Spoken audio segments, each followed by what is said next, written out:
You're in Spain? Yeah. So I was in Morocco like a week or so ago. We go to Egypt in actually a week as well. But I've been in Spain since the beginning of May. Hell yeah. Well, welcome to the show, Will. Appreciate your time. Thanks for joining me in across the Atlantic. Yeah, my pleasure, dog. Great to meet. Great to talk.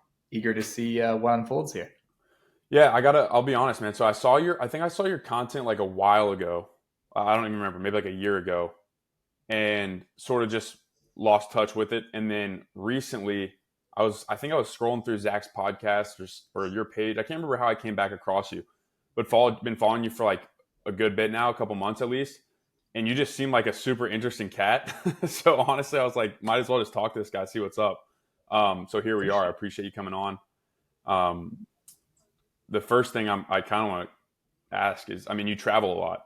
It's evident you're in Spain. So how how have uh, how have you gotten to the point where you're traveling all over the world? Like, what's going on it. with Yeah, that? yeah. So I don't know how deep you are into the online world, how your audience is or whatnot, but I'll just kind of give a little background there is I perhaps a bit different than most of this like online business world that we see today in terms of content and whatnot. Like I had no idea about any of this life as really being possible until I was in my final year of college, my literally last semester, senior year. I was in school to go into international banking. So I was literally already had like lined up, was going to work at an international, like a wealth bank in Chile because I wanted to travel. I was majoring in international business. Okay, yeah, that fit. Minored in Spanish, minored in literature. And not until that, like I said, that final semester senior year did I joined an online community and met one of my best friends, well, now best friends. And he had actually dropped, same age, but he had actually dropped out of college and had gone into econ. And this was like February or March 2022. So I was 22 years old, same age as him. And this guy's literally crushing in econ. And with that, I'm talking to him like this guy's just as smart as me. He's traveling on the world. He has basically both obviously location freedom, but also time like freedom, or I like to call it time mobility, where he can cross time zones and he can work, 20-hour days or whatever, something crazy, right? And just like I knew I was going to have to, like in a wealth bank or whatever else, but he also had that freedom to travel on the other end. And if he wants to go to Bali, he can go to Bali. If he wants to go to Dubai, he wants to do this, he can do all that. And so I saw that and I was like, okay, yeah, I'm going to be in Chile, but I'm basically going to have less freedom than I have in college right now in terms of like visiting family or doing other things like that, where you know all goes well, I'll make money and come out nicely on the other end of things after a few years, but pretty much be more or less a slave to them. And so when I saw this other opportunity, and my friend was literally living proof doing it, I said, okay, why the fuck would I do anything else? So skipped pretty much all the final 8 weeks of classes. Still graduated and everything there, but skipped all that classes and just focused on meeting as many people in the online world as I could, and learning as much as I could about everything there is, like in terms of offering. And so I did that, and with that community, I after I graduated, I traveled with 5 other guys to Bali, lived in Bali for 2 months right after graduation, as my is this what I want to do sort of test, right? The answer was a resounding yes. And so from that point forwards, I did everything I could to basically make money, go on trips, meet more guys, and kind of rinse and repeat. I call that like my 100 to 0 time, where essentially I was working at a family restaurant and I would make the money I was getting that restaurant like managing, and I would get it to a point where I could like work all week, go hard, and then do like take Friday and Monday off as well as the weekends and do like a 4-day trip to Chicago, to Miami, to Columbia, not Columbia, to like LA, and rip all those kind of things, just like small term. And then I kept doing that, but I told my family, okay, I'm going to move. I'm originally from small town Ohio. I'm going to move. I'm going to Florida in the fall. And around the same time I decided I was going to go to Florida, the same community I had originally joined asked me to join the team. And from that standpoint, I joined as a setter, quickly came into the role of a closer, and realized after a few months, like fast forward to like November, December of the same year, 2022, I'm at home in Ohio visiting my family. I'm like, hey, I'm making money. I'm working. This is great. But, and I had that location for, but I didn't have that time flexibility like I wanted, that time mobility, like I call it, because it's funny enough, this is literally how it works. And the example I use is my dad wanted to go on a snowmobiling trip in Michigan. And I was like, shit, I don't know if I can do this because I have calls. Like I have to be on calls to make my money. Right. Yeah. And literally one of the things that I tell people now is like that time mobility is I'm comfortable working 16-hour days. Like I want to go hard because I have big things to build, but I also want to be able to throw my phone in a snowdrift and go ride snowmobiles with my dad, aka right, that situation that I wanted to Yeah. do. And so I realized at that point, all right, let's switch it up a little bit. And basically discussed with the owner and the guy who was running the brand of that community, hey, let me move more into a community manager position, which because I also knew I wanted to return to Bali and go to other countries and these sort of things, I knew would allow me to cross time zones because nobody wants to take a sales call at 3 a.m. Right. Yeah. And so got me out of that side whilst being able to, allow me to travel and like move on a retainer, those sort of things. And so as soon as I hit that, I came back to Florida for a month and then took off immediately to Colombia. So that's the first time I lived in Colombia was February and March of 2023. After that, Colombia, 2 months there. I went to Bali for all April, led a trip there with 6 people who had never been there before, led that trip for 2 weeks, lived there for like a month and a half again. Came home. I'd love to visit my family in between, and then spent 3 months in Europe, right? And kind of doing all of this and using that beautiful vehicle and community building connections worldwide, running events, running meetups and trips, all those sort of things, all those experience. And eventually came home in August 23 last year and realized, okay, this is incredible. I've had a great thing. And one of my missions last year was to figure out, okay, where are my favorite places to live, to visit, all that kind of stuff. So I did that and I had that realization like, shit, man, like it's been a year. I did like 18 countries in 8 months. And it Man. was pretty clear that mission accomplished, right? So after that standpoint, I was like, I love this. I love all the people associated with it. But now, like mission accomplished, I know I need to do more. And so one of the things in that all my travels and my journeys, common amongst the university students all the way up to the 8+ figure entrepreneurs that I had met, one of the problems was clarity and programming in terms of like programming, reprogramming the mind, and different like wisdom and esoteric knowledge amongst that. And so I started working one-on-one a few months beforehand, but really realized that, okay, like there's a big need for this. And it's really what has allowed me to have so much clarity and allowed me to accomplish all these things I wanted to accomplish at such a quick rate. So after that, I stepped back from that previous community and put all of my knowledge that I'd gotten from years of travel and learning and everything that I put through myself into a more efficient vehicle of a 6-week program to help.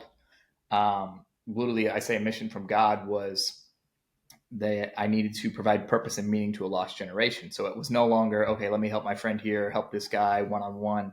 Let's do that. So I did what I knew best and had learned from the online world. Okay, let's build a program and put all that into an effective and sequentially stacking thing. So I built that, launched that last year in October, have done that. And pretty much for almost everything I've done, have done minimal marketing. It's been referrals, it's been word of mouth, that kind of thing, which is maybe why you don't know a ton about me. Yeah. And so I launched that. I had done that for a while and still continue to do that to this day.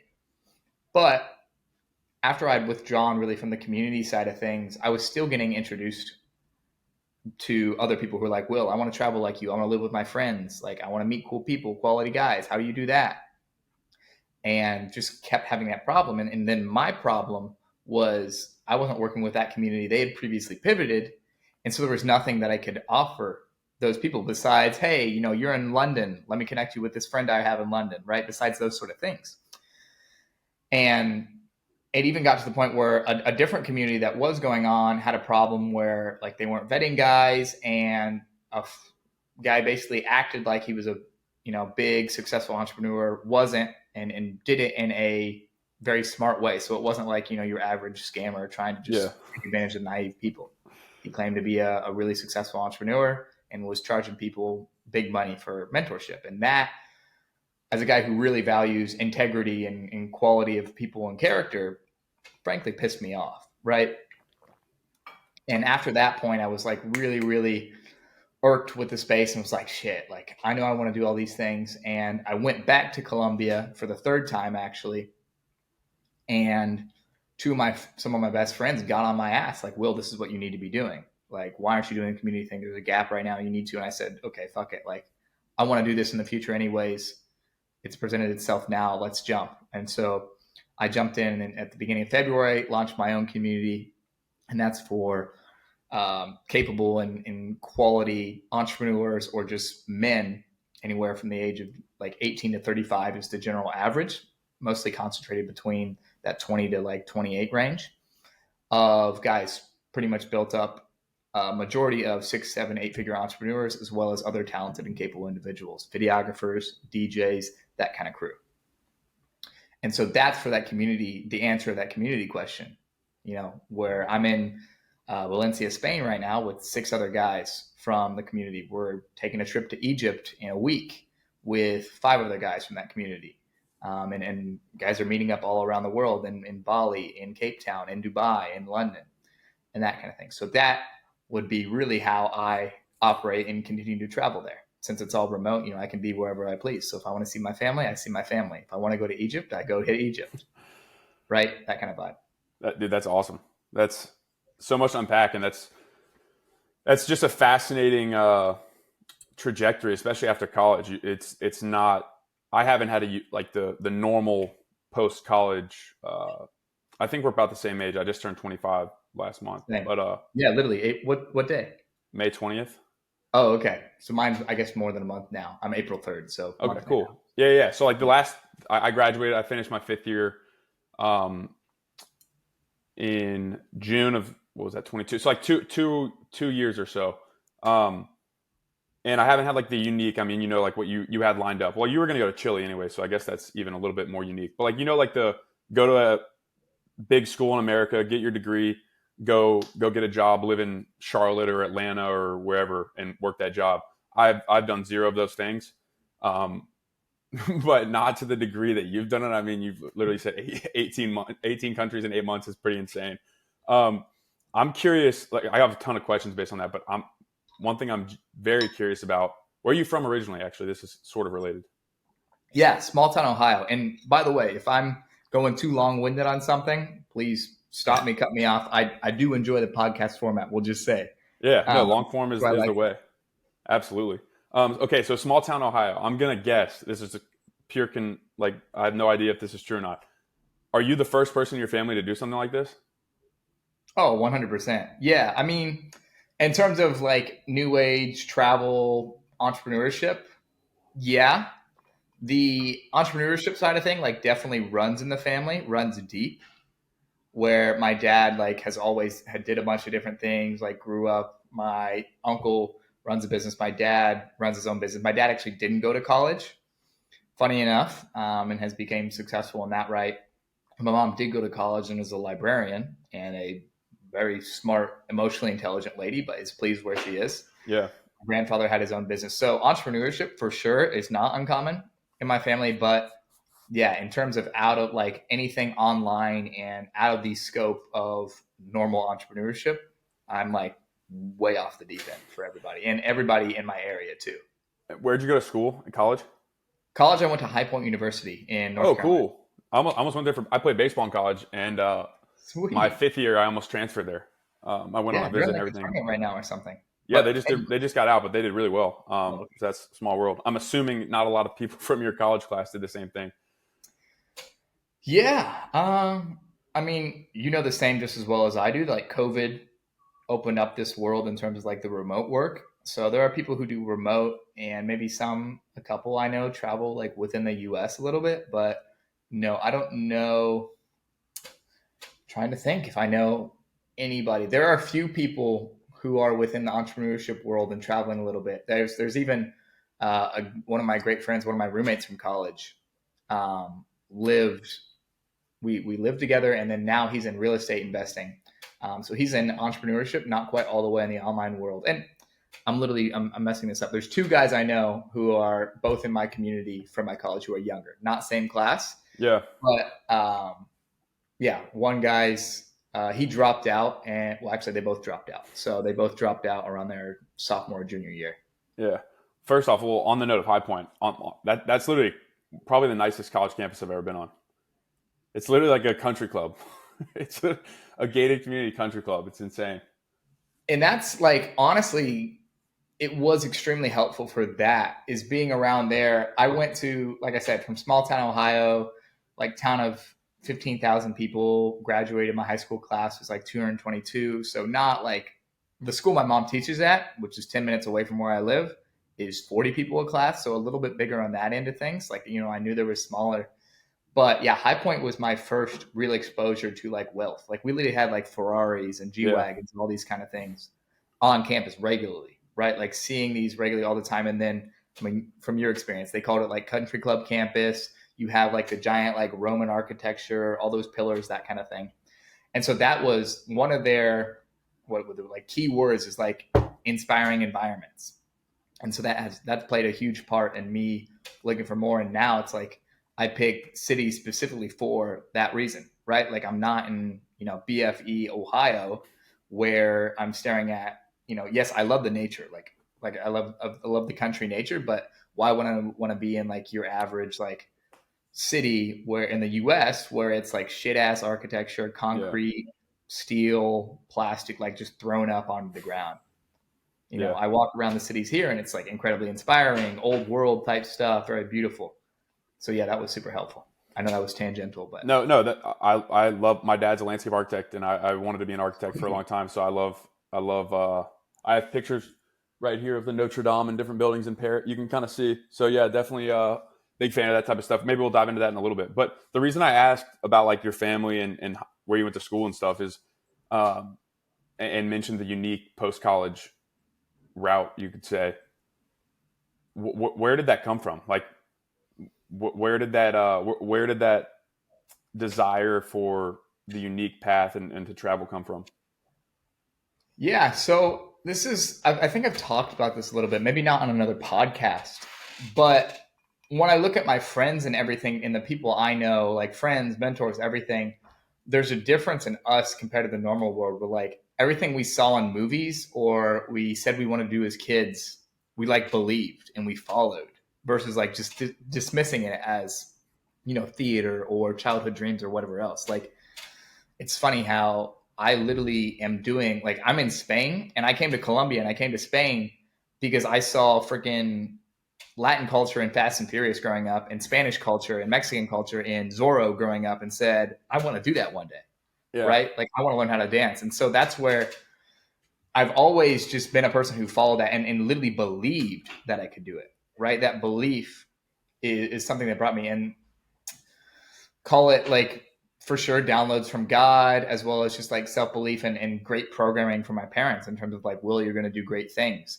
And I've always been drawn to like the adventure archetype. Like Lawrence, some of my favorite quotes come from Lawrence of Arabia, who was like, I just was in Morocco and doing some like Lawrence of Arabia type things because of the movie Lawrence of Arabia and because of what he did. Where there's a quote, it's my favorite quote from him. It's the dreamers of the day are dangerous men, for they may act their dreams with open eyes to make them possible. And so that's even a part of my brain now is like my brand and my brain where I dream with my eyes wide open, right? Like, so I see what I want to do. I see my dreams and they don't stay as dreams. Like we bring them to reality. And so really it's just being a person like that and realizing that the life that you dream of and all the things that you want to do are possible, especially when you chop out, like I just recorded a piece of content on this actually is a lot of people get caught up in like the how. Like they're like, oh, I want to be successful and I want to travel the world and I want to have Lamborghinis and I want to do all these kind of things. And so they get so caught up on like, let me find the exact job that will pay me X amount of dollars to do this. When when you kind of dismiss the how and just pursue you and make sure all those things are aligned with that version of yourself, that's like, the highest version, everything along those lines, the how will unfold before you. Right. So it's like, okay, I didn't know this world existed. And within 2 years, I am now traveling around the world and fulfilling basically and creating and fulfilling and running other people's, including my own dream trips. Right. Which is, I've said from since I watched like Indiana Jones and I played the video game Uncharted, like I wanted to do, Middle Eastern exotic type vibes and go see Treasure of the Lost World and all these sort of things.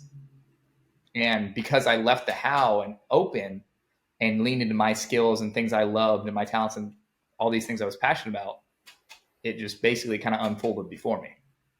Yeah, that's so interesting. So I went on a trip last week, and met a guy who is very successful, done some incredible things. He's like a 6-year-old man, and he said something to the effect of, "You have the vision, or maybe it's like God gives you the vision, and the how is the fun part." Like people always like they have the vision. It's like, oh, like the vision board, whether or not they're good or bad or whatever. But you have the vision board that like the thing you're looking at, the vision that you want to cultivate or manifest into your actual life. The how to do that is like the fun part, and that's also the hard part. That's the reason that a lot of people don't do that, because I don't think, and I saw your Instagram bio is faith and hard work. I don't think they have the faith that it actually can happen, to sort of go back to what you just said about actually believing, like genuinely believing when you're growing up, like programming from your parents, programming from like seeing movies or books or whatever, like, oh wow, I can actually do that. God will actually provide those things for me if I work hard. It's just interesting to hear that. Now that's twice in 3 or 4 days that I've heard somebody say that. So maybe there's a lesson in there that I need to be Yeah, we taken call into. that a synchronicity in my world. Like definitely, Yeah. definitely take a peek deeper there. And yeah, like it's even funny you say that for me too, because I just told her this has been a recurring theme of things I've told like on client, like this morning on a client call, and even like amongst friends yesterday. I was recording this, is like faith is a muscle to be trained. Faith and belief in yourself are muscles to be trained. Where, like I said, all this stuff I'm doing now, if you would have told me a year ago or 2 years ago, maybe even 6 months ago at some point, like I don't know if I would have believed that I could have pulled that together and made it happen. But because I've done like gradually larger and larger and larger things where they required more faith and more belief, that muscle grew to now I know, okay, boom. And like, I get kind of mad at myself, but I'll be like, oh shit, why didn't I even go bigger? Mm. Because I'm now at that point where the faith has been built. And one of my friends and mentors, Dustin Thomas, one of the most impactful quotes in the last couple of years for me is, make faith best friends with action. And so then when you put those two together, that's when the really wild stuff That guy's comes. got a great Twitter. Great, great. I don't know much about him, but he's got a great Twitter account. Yeah. Seems like an interesting cat as well. I can't remember the exact verse, but it's ask and it shall be given, knock and, or seek and you shall find, knock and the door shall be open. I have like somewhere in my journal over the last year, I remember journaling about like the asking being the intention. So like you set your intention, but then the next two are actions. So you ask, but then you have to go seek and you actually have to knock on the door. You can't just ask, right? You actually have to like go do it. And that's why I love the simplicity of your bio. It's just faith and hard work, because those two things, sort of faith and action, you have to they have to exist together. Because like hard work without faith or intention or whatever you want to call it will get you to the end of a place, but I don't think it really is where you may want to go, because you haven't set the intention of where you want to go. So that's super interesting to hear. Another thing I just thought of, Leo Stodgy as well. Yeah. One of my Yeah, best friends. He's come to yeah. Egypt actually. Yeah. Oh hell yeah, dude. So I live in Austin most of the time, and him and I have gotten connected a good bit. He's a great dude.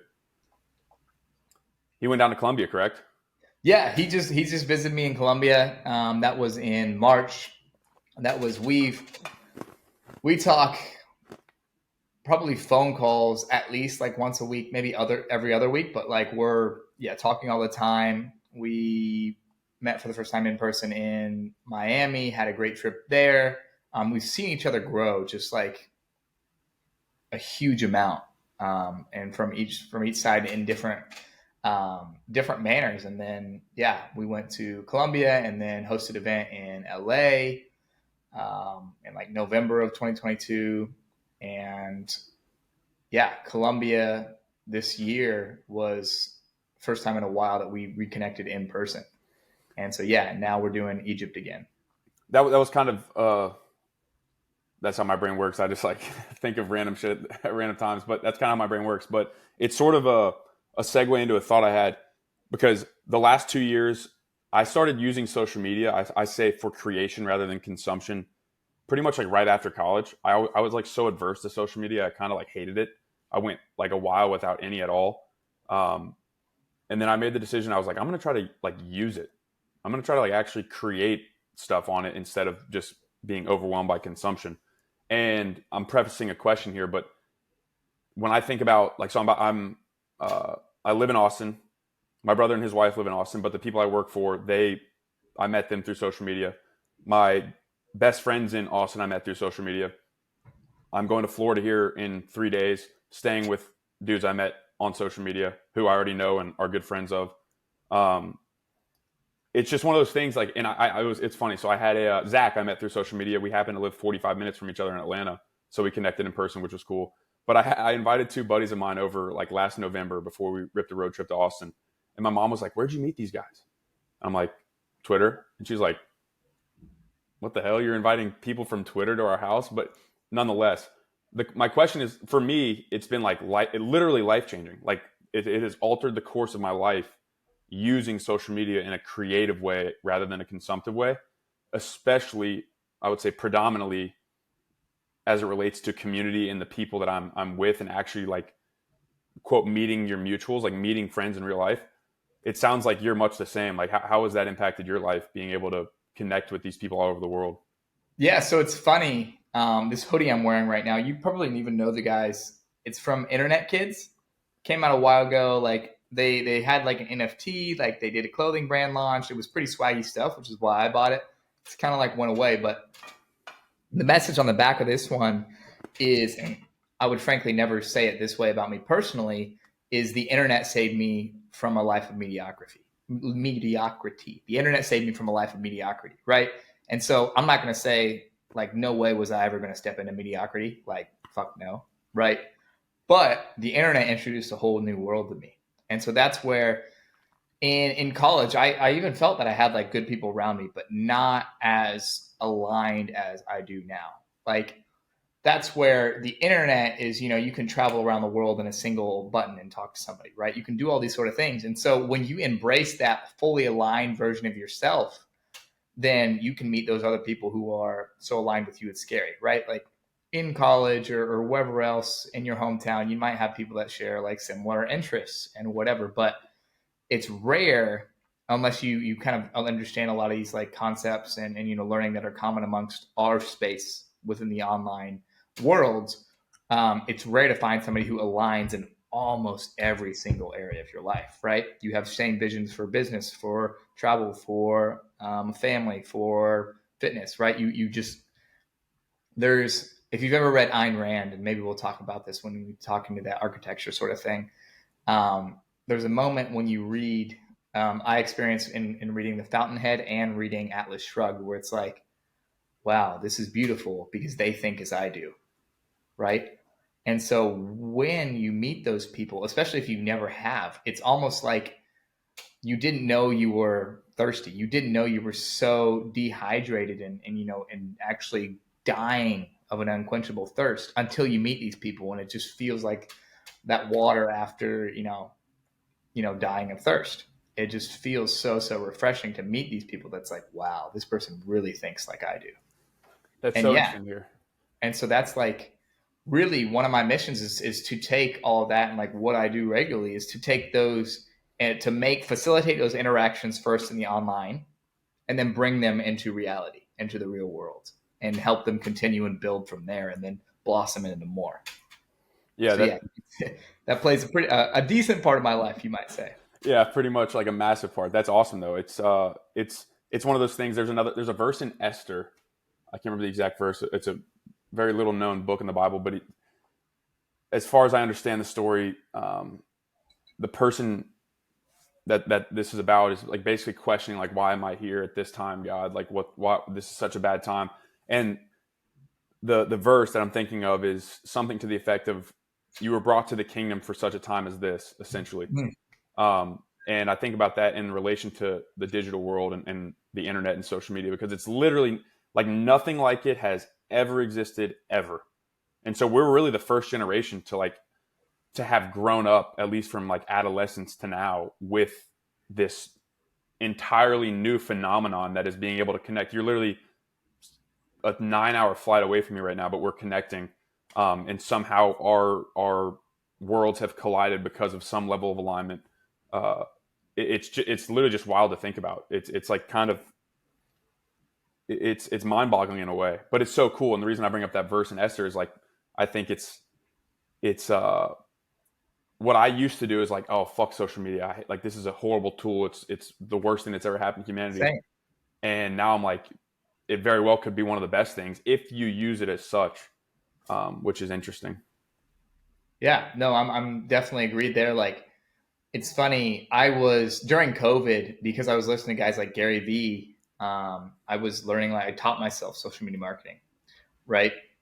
And I did that for a while. Literally fired my clients second to last semester of senior year, right before I found out about this world, basically, because I thought it was just good for like business to business, or like, social media was for celebrities and pretty girls and in bikinis, and they get results because vanity metrics, et cetera, et cetera, et cetera, right? And that was one of the reasons I joined that original community, was because this guy said, okay, you can use Instagram to help design your lifestyle. And I was like, all right, I've used it, I've made money off of it, but otherwise I'm like, I don't really think it's for me. But this guy says otherwise. Let me give it a look. And yeah, you see the answer today, which is just like you said, like, it is, unless someone has already achieved a ton of success, if you are not, in terms of like, if we just put it materialistically, if you're not using social media, you are taking an L. But then now, this is something I've told Leo multiple times. I've told a ton of my friends, and I'm a bit hypocritical of it myself, is because I'm not sharing as aggressively as I should. And I'm getting better at that, obviously, and deciding to do that. But you're doing a disservice to the world also by not sharing your expertise, your knowledge, and everything there too. And so it's both, rewarding to you and to others when you do really lean into it that way. Yeah, I want to get into that for sure, because that's something that I, maybe not hypocritical on, but it's something I go back and forth on. But before we go there, you mentioned the Ayn Rand. I've never read those books, which I need to read them, or I want to read them. But you mentioned like you're reading these characters and you're like, wow, they think as I do. And it's kind of like, it's like a weird thing in your mind. I'm reading War and Peace by Leo Tolstoy right now. And probably 5 to 10 times I've read a monologue or a dialogue between a character or two characters, and I'm like, this is exactly what I think. Like, I'm thinking this exact thing, whether it be about like faith or God or like life in general, family. I'm like, oh my gosh, this is legitimately what I'm thinking right now. It's cool to be able to interject yourself in those stories, and that's one of the reasons why I think stories and storytelling is so incredibly important. You mentioned somebody in the podcast you did with Zach that I think is an incredible. I think everybody should read Musashi, by Yoji Yoshikawa. Have you read Musashi, or do you just know of him? I know basically like a lot of story I've studied, but I haven't dove into the books Dude. quite yet. It's on my ever growing list, but yeah, Yeah, that's dude. read a lot. It's the second best book I've ever read, behind Count of Monte Cristo, in my opinion. Or in my life, those are the top two books. Musashi um, is an anomaly in so many ways, and talk kind of like, to your point, like he was sort of like a modern day, or I guess you could say a Japanese 1600 version of what you're doing. Like, he was constantly traveling, constantly learning, constantly seeing these new places. I'm just curious, like, what your take on him is, like, from what you know. It's, and really too, like, this is, thank you for that compliment, by the way, but it's what I aspire to. There's a quote, I don't know who it originally is from, but it's where it's like, the mark of a true life enjoyer is someone who you can't tell the difference between work, play, whatever they're doing, right? And that's really the same thing. It was the pursuit of constant greatness but it was always just him. And so that's where I think, like, I just touched on that whole the selfishness thing a little bit earlier, but like, I encourage when those who have found who they are, like truly outside of societal programming, outside of all these different things, parental program. Once you find that, I would always encourage people to move in a selfish manner. And what I mean by that is pursue what they are truly passionate about and do that and speak about that and teach in regards to that, what they feel they are supposed to do, be selfish there. And the mission, everything else like that will fulfill these other needs that they do because they were meant to pursue that specific reason. And like Musashi's like the goat there, right? Like in that way, and the way the story's told and everything along those lines is like you are meant to learn these lessons and build levels of greatness in all these areas. And like that was a relentless pursuit of it, like the absolute, conquest of life. Yeah. I had a guy named Danielle Boyelli on the podcast. He's a historian, has his own really successful podcast, and I talked to him about Musashi and Marcus Aurelius because they're kind of in many ways very similar in that way, and he had a really nuanced perspective on them because I hear Marcus Aurelius until I spoke with him. I heard about Marcus Aurelius in like just this reverential light, like he was so wise and so stoic and so driven and mission oriented and blah blah blah blah blah. Danielle's perspective on it is that Marcus Aurelius and Musashi particularly were like the far end of that spectrum to the fault. Like they lived such a myopic life that you mentioned Musashi. It literally was him. Like he died essentially alone. Like didn't have family, didn't have maybe like one or two disciples, but like didn't have friends.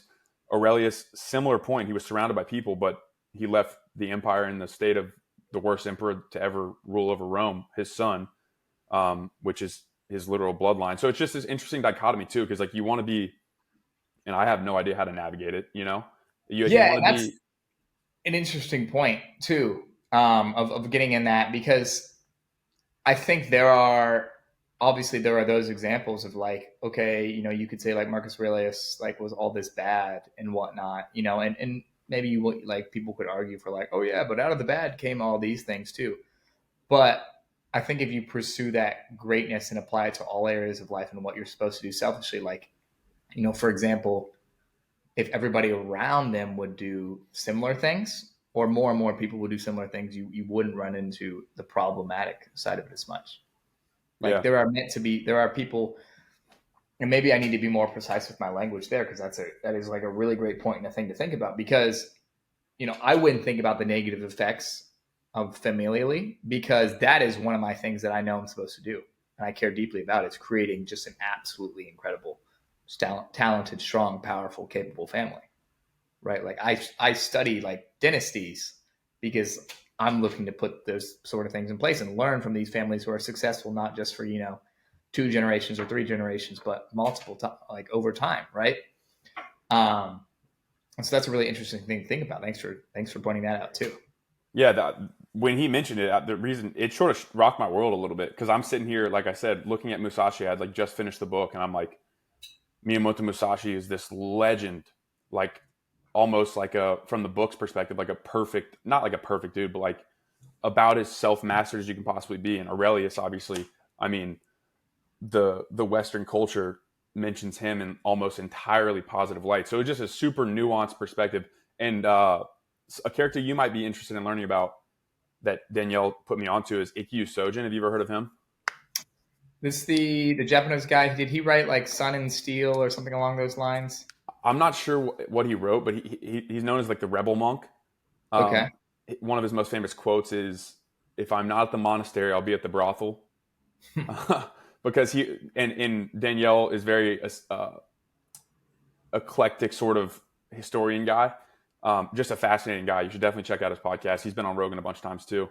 Um, Ikkyu Sojin was basically like a monk, but he despised the dogmatism that like most monks and Zen Buddhists had, where they're like they didn't leave the monastery.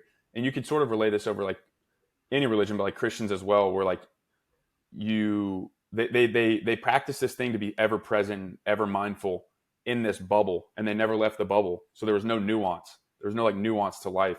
And I think that was his point about Aurelius and Musashi, was like they were so myopic and so dogmatic about their way of life that there was like there was no wiggle room to the more nuanced side of things, which I think is interesting because I mean it's just interesting to compare those two figures, because I mean I'm not necessarily trying to be like a Ikkyu Sojin character where I'm like just meditating and then having sex with prostitutes, you know. Yeah, that's where there's, and maybe he pulled it from somebody else, but Justin Liao is the guy I first saw it from, where it's like, you don't put premium fuel in a supercar to drive the speed limit, right? And that's like where you can get all these guys like who are like, oh, I'm an optimizer, like I'm total biohacking my whole world, right? And they can't stay up late. Like, no, you do that for a reason, so you can fucking redline it, right? And I think, and when you when you put it in that example of like meditating and then redlining in terms of getting with hookers or whatever else, that's definitely not what I mean. Yeah. But I think you do that in terms of optimization and extension for life and betterment there. So then you can also do these things that you're really passionate about or you enjoy or are necessary in order to do great things, build great things, live a great life. Yeah, I agree Yeah, completely. there's like you said, that nuance applied is like, if you take it out of there and they had done these other things, that doesn't have to be a direct violation to everything they stand for, but out of interest and out of meaning, then perhaps things would have been better, different. I don't know. Perhaps they did everything they were supposed to also. Yeah, because there's obviously like good, like you think about the amount of good that we drive or derive from them as well. So, like you said, maybe that was their destiny in the first place. Um, there's the Justin Liao quote that you just mentioned reminds me of like this sort of overarching idea of the last couple of years of my life. I kind of like coined it from multiple different quotes, but it's like the idea that you optimize the majority so that the margins are more optimal, not non-existent. And so what that means to me, I'm curious to hear your thoughts on it too, actually now. But to me, that's like I've been through, especially with baseball in college. I got to a neurotic place where I was going to sleep like 8:30 every night, drinking a gallon and a half of water, eating X, Y, and Z, not doing this, and it got to the point where it was over. It was tyrannical. It was literally like I was treating myself like a tyrant and a slave. I was trying to literally make the margins non-existent, which is a horrible way to live life. I can speak from experience. Instead, you optimize the 90%, the 95%, so that 5% is not there, but it's more optimal than it otherwise would be. I'm curious as to what you think about that. Yeah, 100%. And like, you can apply that in all sorts of different ways. I just had some of my clients and students come here, and it was a funny lesson that they kind of realized, because they were, on the optimization side of things, where it's like, oh, I need to get sleep at this time. But then like, I would text them like, okay, hey, let's meet here at like 7:30 at like 2:30 in the morning, because I was doing work or whatever else. And like, oh, Will, like, this is the way you live. This is what you're doing. We're going to go ride jet skis and have a crazy ass day, and you're still getting your work done and like whatever. He's like, oh, I don't actually need to do all this shit, right? And so yeah, like, you can, it's, life is seasonal, and you can put different efforts in, and like, you want to definitely, I would say, optimizing for consistency is extremely helpful. Like, it's the best in the long run of things, right? But sometimes that consistency can be 99% exertion for 5 days, and then maybe you die for three, right? And that's still going to be more worthwhile. And different people work in different ways, right? Like, that's what I was studying. It was actually a podcast on like the family dynasties of like the Rothschilds, like all these people, J.P. Morgan, et cetera, et cetera. And it broke down like different habits of the people who had set up the dynasty, right? And one of the guys, I can't remember which family it was from. I think he was an offshoot of a Morgan family or something like that. Was more of a sprinter. Like, he would do things in sprint. Like, he would do like insane, dramatic, like working all the time without sleeping, et cetera, et cetera. Like, pulling all those hours, and then would go spend like 6 weeks on his yacht, right? In like, some far reaching area of the Mediterranean.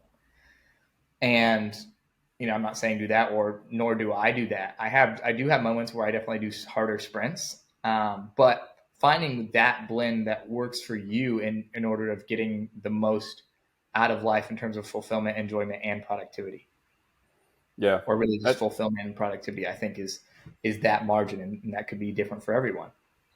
it's interesting to hear you bring up the sprinters. That's what I'm much more aligned with, that style of uh, sort of like what Noah Ryan, who I don't know if you know of, is he coins like the, maybe not coins it, but he speaks a lot about the hunter type.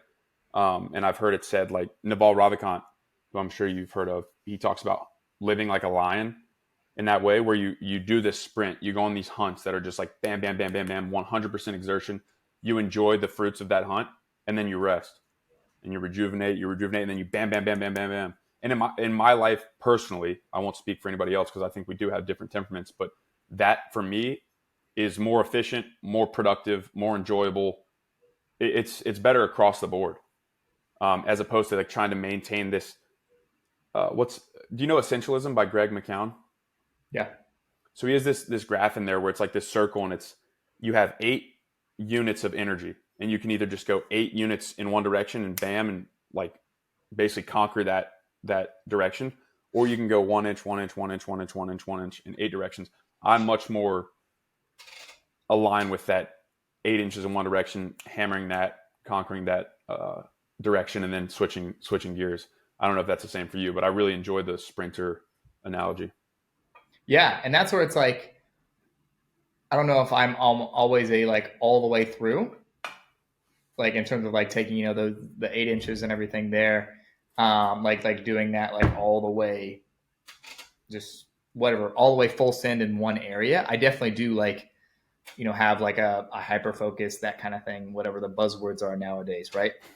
But I am a like part of the thing that I've leaned into and allowed my life to be so fulfilling is that I lean into like pretty much all my interests, right? So I might be going super hard in one area, and then in other areas it's like, okay, like I am like absolutely nailing down business, and then in order to contrast that, something else I'm also going like learning a lot from, or instead of like just going hard on all fronts, I will have a contrast to balance, basically, is what I say. And this is probably a better way of explaining. So I live, and if you've ever read like reality transurfing, this is essentially something I've kind of built through, anecdotal experience, and just the way I live life. I figured out the way I live life most optimally is I'll have my focused work like basically Monday through Friday, and that'll be I'm getting all my stuff done and rocking and rolling in terms of business, not really leaving the house too much besides to go to the gym. And like within that versus the traditional mindset would be like, okay, let me go to my 9 to 5, and then I'm going to hit happy hour on Tuesday, happy hour on Thursday, and then get hammered on the weekend, something along those lines, right? Instead of that, for comparison, I'll work like hard Monday through Friday, and maybe I'll do, instead of that like just balance, I'll do balance through contrast. So that's my gym sessions. Maybe when I'm in Colombia, I'll go dancing or take horseback lessons, or when I'm at home in Ohio, like ride a dirt bike regularly, and then have one instance or so where I might go out to dinner during the week. But then on the weekend, I have like a heavy contrast for balance. So that's maybe when I'm in Colombia, I go paragliding or do something that's like a whole day activity, right? Or in Spain, we go to the beach all day, something along those lines. In Bali, go ride dirt bikes on a volcano, right? That kind of thing. And do it that way instead of this just like swing that takes you in the same path. And it's like a productive balance. Like I said, it's contrasting. And I think what is it, Zach Pogrub, like that guy did a pretty good summary on it, like the contrast of life, like jujitsu and poetry, that kind of bullshit, right? Yeah. It's not bullshit. And so that's really the way I do things is I look at what my priorities are and what I want to do overall in life. And it's like, okay, like, I watched Point Blank, the movie. I've always wanted to be good at surfing. I'm in Bali right now. Like, I'm obviously working on the business and doing these sort of things, and others covering other interests, and watching film that I've always wanted to see. But also I have on my list over here, be good at surfing. All right, let's go take surf lessons. And it's still productive versus like, basically let's go get hammered and like all that kind of shit. I've never heard that before. Balance by contrast. I wrote that down. I like that a lot. That's I very much so align with that, and that's a super interesting, like poignant way of saying it. Balance by contrast. Um, I'm curious. So you mentioned this, like the coursework or like the course and just community building and even working like social media marketing and one-on-one clients. One thing that I'm always curious about, especially in like as a younger dude in the online space, the reason I say younger is just that over the time horizon, it's less experience, less pedigree, you could say. Has there ever been a sense of like imposter syndrome for that for you in that space? If so, like how have you navigated that, or has that not really been something that you've experienced? We'll say this, like I've always felt accelerated in terms of intelligence and wisdom or whatever. Like I performed well in school in terms of grades, that kind of thing. And so that like obviously helps the old psyche out in terms of confidence. But then one of the personal tenets instilled both in me by myself and my own reading and my research, but also, affirmed and reaffirmed, reaffirmed by family, by my grandfather, by my parents, etc., is to seek wisdom. And maybe contrary to the normal person's belief, wisdom doesn't always have to come with age. Wisdom can come with experience, and even an interpreted experience, right? Like that's where I think the OG clip I saw originally was like Jocko Willink talking about like the beauty of the internet and the beauty of books is like you can learn from other people's mistakes. And there are people who read a book and don't apply anything, and they don't learn. They might say, "Oh yeah, I learned this," but like the people can learn and apply that. And so I always focused on like that was what made me accelerate quickly in terms of like overall learning and personal development was because I would read a book and apply it as I was reading it, not even right after doing it. Yeah, of course, but also literally during the reading process. And so because of things like that and continually seeking the wisdom, and then just the fact that I have gone through a lot of different shit and thought through it and dealt with it and like sat with it more or less, and focused on becoming a better and a more whole person through that have allowed me to really um, speak speak out and speak with confidence, because like that's where if you evaluate a lot of the successful people in the online world, they are, and especially the ones who are successful at an early age, they've gone through tough shit and dealt with it and used it to accelerate. So for example, somebody who talks a lot about it is Iman Gaji, right? Where like I think he's even said like he saw his like mom get thrown downstairs, like saw his mom get her ass beat, and like had like a drunk stepdad, all these kind of things, like live poor as poor, all these sort of things, and use that trauma to propel him to be super successful and whatnot there. And trauma can be different for different people. For me, like something that I think allowed me to accelerate, whether I realize it or not, is I'm deaf in one ear. And so I've been that way. I had a hearing aid until second grade, and then they just said, "Hey, buddy, that shit doesn't work." And so I call those like all these things that I've dealt with PEDs, right? Performance enhancing disabilities. Hmm. And so with that, like the thing I bring up about the ear is I think I believe, and I've reframed it, whether it does or whether it doesn't, to be an additional benefit for me. Where if you and I have a conversation, especially in person, because I'm deaf, I can't pay attention to this going on and this going on. I have to lock into you and I speaking, because otherwise I'm not there. So it's an advantage because different than everybody else, when you and I are speaking, that's the only thing that's going on for me. And that's made me a better listener, a better digester of information, and just overall like processing of life. And since I'm that much more focused than people, people feel better about speaking to me, and I learn more from people and I build better relationships. Right. And so I've gone through all sorts of stuff like that. I turned the worst part of my life thus far is what propelled me onto levels that I am today. And I'm still experiencing benefits in terms of like dividends from learning when I went through that time. Like in 2020, both of my grandmas died. I went from 180 to 245 in 6 months, and was the rock of my family. Like I took care of my family through all these like health issues and whatnot. And then I ended up never dealing with it myself. And then I went back to college because my parents forced me, or I don't want to say it like that. They were just doing what was best. My family just wanted me to go back to college, and I did, and thought I was good, but didn't deal with anything still in terms of grief or whatever else. Cried cried to myself in the shower every morning, didn't hang out with my friends, then eventually just decided, okay, it's time to be normal Will without having to deal with anything. Ended up going down a deep spiral where every time I drank, I would basically black out and just fuck up after fuck up after fuck up, which put me into that like literally pit of life. I call it my 3 rounds in the ground moment where I was literally going to kill myself. Thankfully, and it was a blessing that I shot it in the ground, hence the 3 rounds in the ground.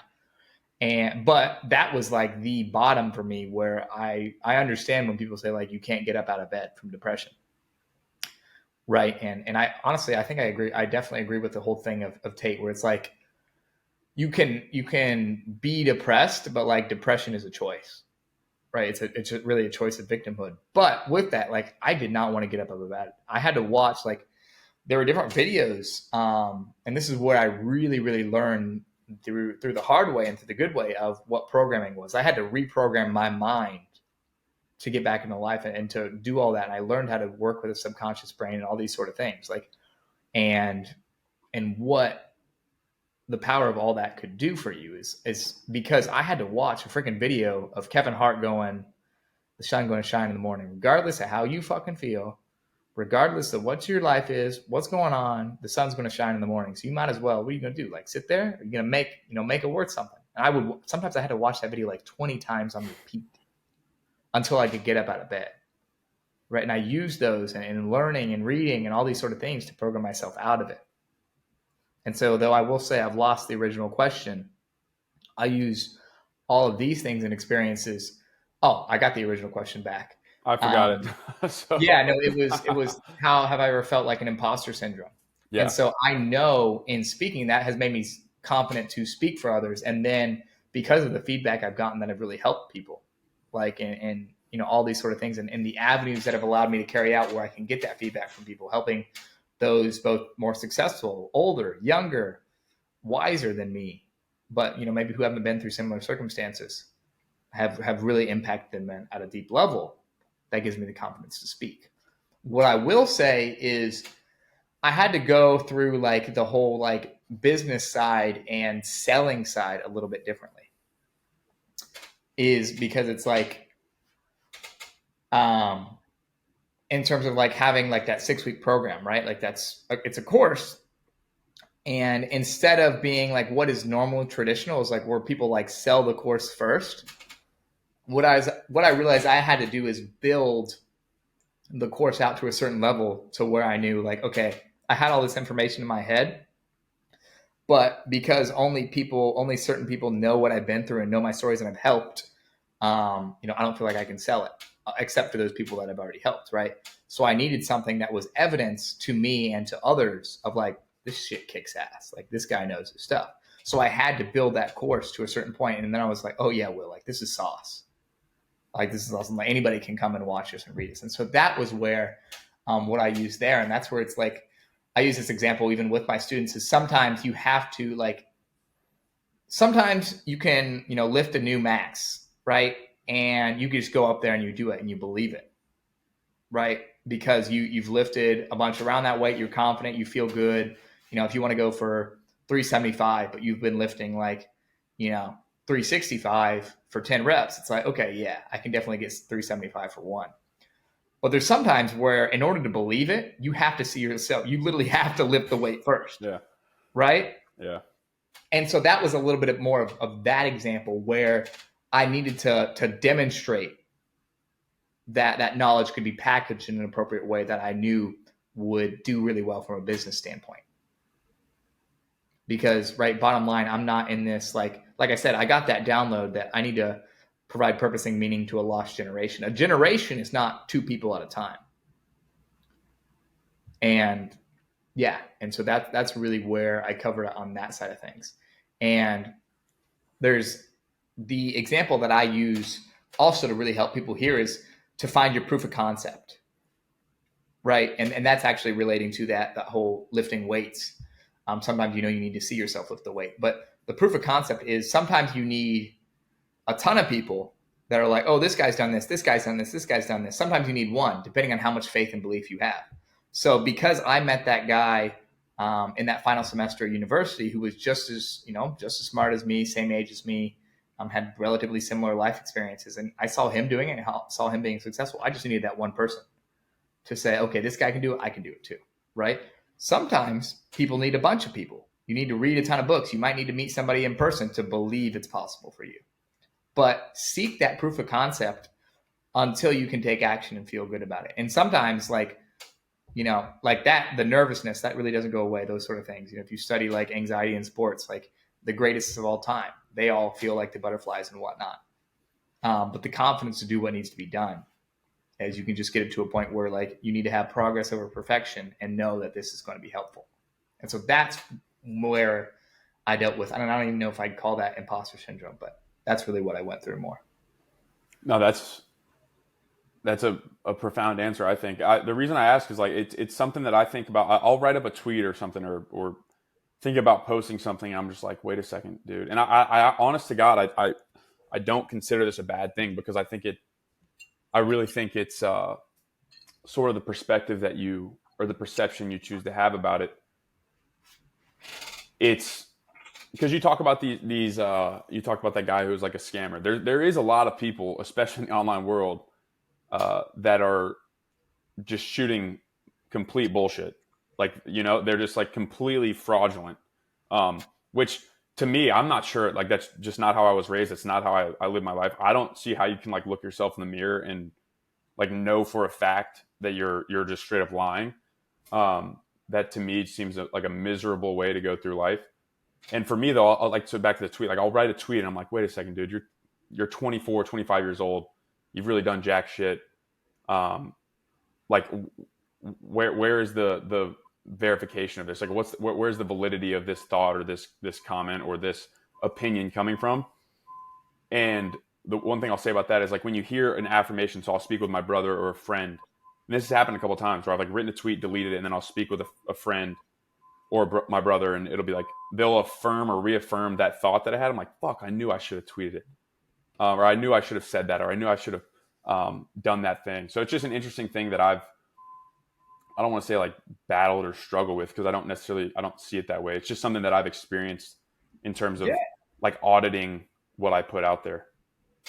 And I think that it is healthy to have some sort of audit, right? But sometimes that can be a lack of faith or a lack of trust, because trust, if we're really like looking at things like, for example, an idea or a tweet or something along those lines, like depending on where your spiritual beliefs are, but like, if you're on the spiritual strong or like believing in God side, like I personally believe like, sometimes we're just mouthpieces for God.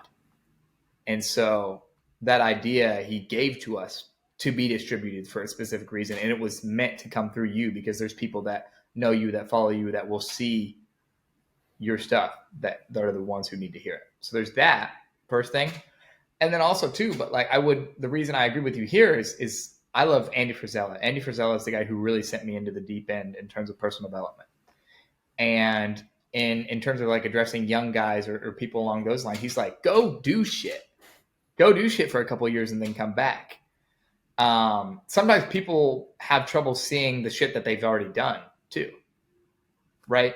Yeah. Like, I may not have built $1 billion business, but I've done all these other things. I've dealt with all this shit growing up in terms of health issues and whatnot, besides being deaf, right? Had, the family members die, all those sort of things that I've been through that are areas where I can help people. And perspectives that, even though I haven't done, had $1 billion business, can be valuable to the $1 billion business owner. Right? And so that's where I don't really dismiss it. And I do have, like you said, that audit point where I have a couple people that'll be like, hey, what do you think about this? For every post, even posts that are just like pure aesthetics, I'll be like, basically like a check my work. Like, does this fit the vibe? And I'm confident in my own stuff. I know this is great, but I just have that little sounding board. And even if they thinks it's dog shit, I'll ask another person. I have different people for different things, and I'll ask them, and maybe this person's a little bit more aligned in this specific subject area, and then they'll do this. And sometimes I'll consider what they think. But bottom line, I go with, I'm so aligned with myself that I go with, what I feel I'm supposed to share. Yeah, that's an interesting, being the mouthpiece of God. That's a unique and perhaps like really solid way to look at it, because like you said, it kind of goes back to that Esther verse. It's like you were brought to the kingdom for such a time as this. You were put in this circle of influence, or you have this circle of influence for that one person or that two people or that group of people that need to hear that one thought. So that's an interesting way to put it. I'll have to meditate on that. I've never quite thought about it as a being a mouthpiece per God per se. But I also do like having the masterminds. Like I think like especially in like this self mastery and whatever space, you hear a lot like don't give a fuck about anybody's opinion, and like your opinion is the only one that matters. I actually think that's a little bit fraudulent and misleading. I don't think that's a very smart way to live life. I think we're tribal beings, and if you didn't care about anybody's opinion in your tribe, you would quite literally just be cast out of the tribe. So I think it's some formula of picking your tribe wisely, but also having the wisdom and prudence and discernment to be able to decide who to share that or who to ask for the advice of. I don't know if that makes any sense, but I think that's a valuable practice to have those sort of mastermind groups. Yeah, no, I would agree. And it's interesting on that point. Like, that's why I say, like, that's why I make sure to add on the like asterisk almost of like, if it's aligned with you, if you're tapped into that true version of yourself outside of all this programming, outside of all these things, materialistic desires of the world, and doing what is in alignment with God and like that highest version of yourself, then right, it is my belief that you're doing what God intended for you. So if it's aligned with that, then really the only opinions that matter are God and yours, because you're carrying out that. But there are other things and other problems. And it is helpful to have the interpretations of others too, because if you're looking to carry out God's mission, or what a mission in general, it can be better delivered sometimes, or you can take a little bit of feedback in order to improve the delivery. And even that, like, somebody could argue like, oh, then you aren't trusting God. But right, that's kind of the way I go about it. Very nuanced, just as anything. There's have you read Matthew McConaughey's book, Green Green Lights? lights, yeah. It's Phenomenal been a book. while, but yeah, He talks about the mandorla or the mandorla, however you pronounce it. Do you know what I'm referring to? it's been a while, to be honest. If you He can talks remind me. about like it's so like a Venn diagram, like the circles and then like the middle part. It's like an almond Okay. shape, like this. And Okay. he would always basically say like something to the effect of like the answer is in the paradox. The paradox being the position where two things that are seemingly not related or not true is actually true. And you think about a Venn diagram, two things that are not related or not necessarily true together, and then the middle is the paradox. Um, I align with that heavily. I think the answer is almost always in that paradox where two things seemingly are not true or not able to exist together, yet they are. I think part of becoming specifically a man, like becoming a valuable and wise man, is being able to walk those lines and discern where the paradox is. If that makes sense, like you walk too far on one side, you're losing sight of the balance of it all. But I think to sort of speak to this, and maybe a little unrelated, but you have to know where the edges are to know where the middle is, if that makes sense. Like a lot of people like use balance as um, a crutch, in my opinion, to not take that step towards the side. And the reason I bring that up is just the nuance of what we were just talking about. Like there's nuance in everything. There is a paradox in everything, and being able to discern that middle ground, in my opinion, is like one of the greatest missions you can have in life, is being able to uh, accrue or seek and gain enough wisdom to be able to say, you know what, this is where the paradox lies. I don't know if that makes any sense, kind of a rambling. Yeah, no, I mean, it sounds like I like the point of like being able to find the edges, right? The edge of the line. It sounds similar to like pushing it to red line Yeah. on Speaking of that red sense. line, I heard you talk about with Zach. I just thought it was funny. You said you love speed. Where did that come from? Have you always had that sort of itch or inkling towards speed? 100%. Like seeing it program. I could ride a dirt bike before I could tie my shoes. So, that helps. And then I will say, from moments of speed and moments of like adrenaline or just adventure, I've had as high quality meditative moments and like just levels of presence as my greatest meditations. While you're going fast, is what you're saying. Yeah, while I'm going fast or just doing like something that's intense. Yeah. I have a From a buddy in Austin who has a Ducati, and rips he rips faster than maybe he should. But he always says it's basically another form of therapy. It's like cathartic, just ripping it, no headphones, no nothing. Sort of what you're talking about with your ear, which is another interesting point. How you turned that into a complete positive, which 100% makes sense. Um, he basically says like he can't focus on anything else. Like you Mhm. have to basically be in this meditative presence, or you'll literally flip your bike or lose control and no longer exist in the world. Yeah. So I say that to say like the speed thing I think makes sense. I think we're also drawn to speed as men generally. Yeah. Faster, higher, bigger, stronger, all that kind of stuff. It's really generally I would say masculine pursuit. So yeah, and that's where it's like it's just another version of freedom, another version of like detachedness, and in that detachment you find that pure presence, that's connection to God, connection to everything. You also mentioned something I heard you say, something to the effect of like becoming the greatest in your bloodline. I don't want to put words in your mouth. I think I remember you saying something to that effect. No, I mean, oh, there's my phone. Like, yeah. So I have, I don't know if you'll be able to see this or not, but like there's text here and I'll just Mm-hmm. read it. So I have generally like, I have like my overall general purpose, like general purpose and mission in life. And then these are basically like a little downstream of that. And so there's four, and I keep it on my lock screen. It's to be the best in my bloodline and have my children exceed me, to wake not the sheep, but to wake the sleeping lions, to build a community that lives, raises family, and travels the world together, and to provide purpose and meaning to a lost generation. Right, and those aren't necessarily in order in terms of priority or importance. They're, I would say, fairly equal, and oftentimes like there's a lot of crossover between the two. But yeah, like that's where, and there's been a number of people who have made really impactful like reels that I've seen in terms of like being the best in your bloodline, and like one of your purest missions in life is fixing generational problems and doing all these kind of things, and fixing these issues and setting yourself up. So that's where it's like, when I think of everything I went through, and I know like what my father went through and my grandfather went through, and all that, and I know I can help improve that for the next, and help those, um, not those behind me, but those in front of me reach even higher levels. And of course, that's exactly what I want to do. And society may, like, even like regular like guys like us, entrepreneurs, and all these kind of things, that like, yeah, it's very common to think of like generational wealth, but you also don't think about like generational trauma, generational issues, all those sort of things too. And so it's about doing that as well. Like fitness is one thing where like I didn't really have a great demonstration, in terms of in a familial sense, like not really great eating habits or like nutritional health, that kind of thing.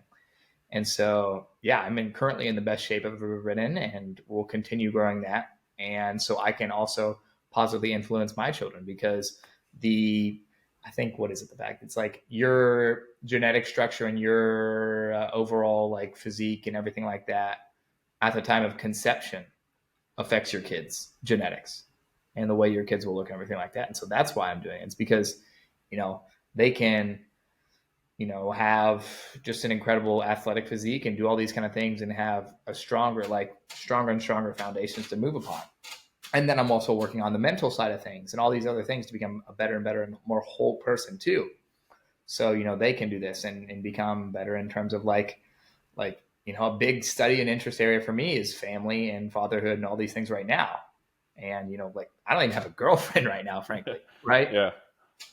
Because those are things I want to improve and do. And like, if you study the wealthiest families, I already mentioned this earlier, like one of the problems that you run into is, people losing wealth after a couple generations because things don't. That's another thing I study is like, okay, what's different? Like, what do you do as, maybe the first person? What do you instill in your kids to make sure their kids get it, and their kids after that? What do they have to instill, right? And what is necessary to do? So that's where, yeah, I look at it from that side of things in terms of the generational. Similar to another question I asked, I'm curious, is that something that you've always sort of had in the back of your mind? Like, I want to be the best in my bloodline, or I want to like build this dynasty, or was there a, a catalyst moment where you're like, okay, this is what I need to do, or was it sort of just slowly over time you came to the conclusion like this is what I need to do? I found the words for it more recently within the last couple of years, but I've always been drawn to the greatness side of things. It was more or less like I had to find where I wanted my greatness to be, right? And funny enough, it's all areas of will, basically. But right, like I played basketball, and it was literally my life. All I did in high school was basketball in school, and so it was like the strive for greatness, LeBron, like all these other different things. Um, but I never really felt an intense competition there. And so not until all these other areas of becoming like and literally figuring out like my one of the aspects of my overall mission is that I'm supposed to do everything I want to inspire others to pursue their own greatness. I'm supposed to do all these things I want to become exceptional, everything I want to do and feel I need and called to do, so I can inspire others to do the same in their own respective areas. Right. And so that's been definitely something it's been a long time. Is like I'm going to be great. I'm going to do great things, both in terms of like personal philosophy, kind of like deeply ingrained, and also I know programmed. Yeah, there's that reminded me of a quote you just said, because somebody could hear that and be like, "Oh, that's kind of selfish," like we talked about, like doing what you feel called to do at a high level.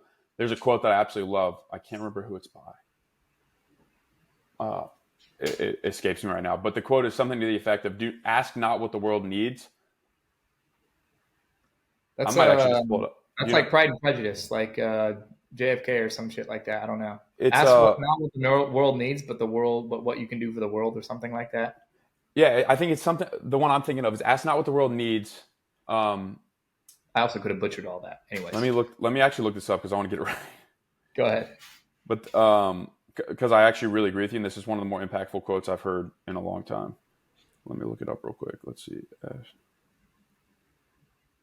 This is where I need like a Jamie from like Rogan. Hey Jamie, look this up. Yeah.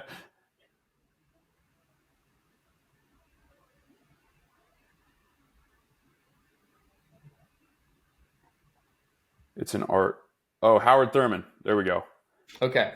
Howard Thurman said, "Don't ask yourself what the world needs. Ask yourself what makes you come alive, and go do that, because what the world needs is people who have come more alive."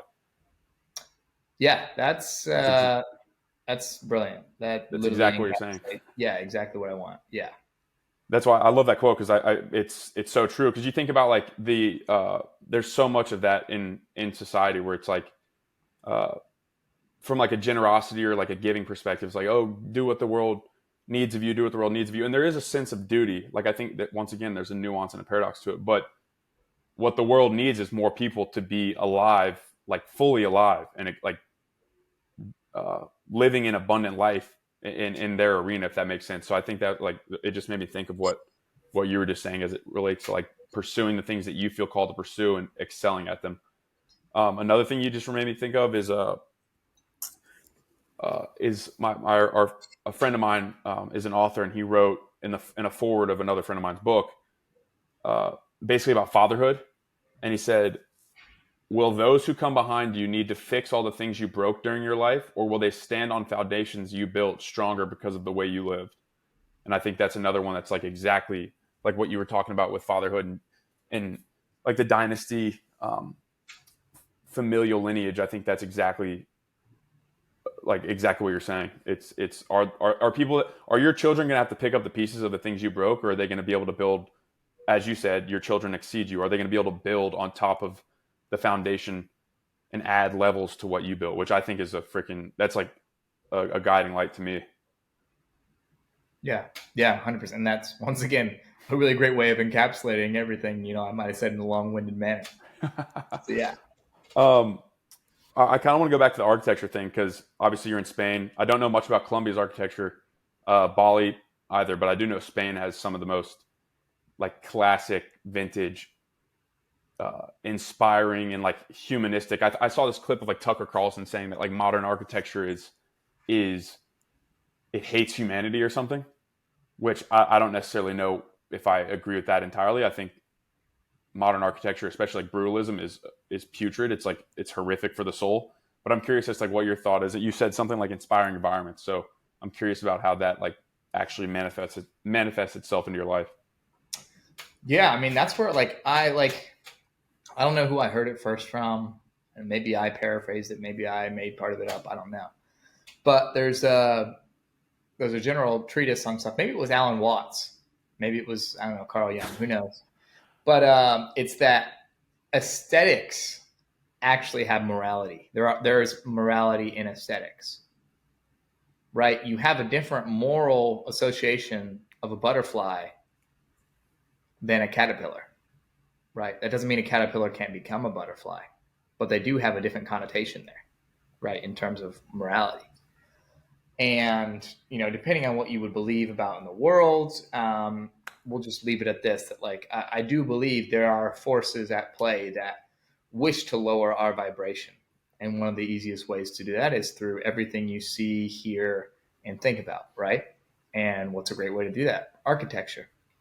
And so, like, on your comment about like the modern world, is yeah, it's pretty interesting. Like where, and you could say it's not actually in the purposeful area of like, okay, let me make these people feel uninspired and have lives that suck.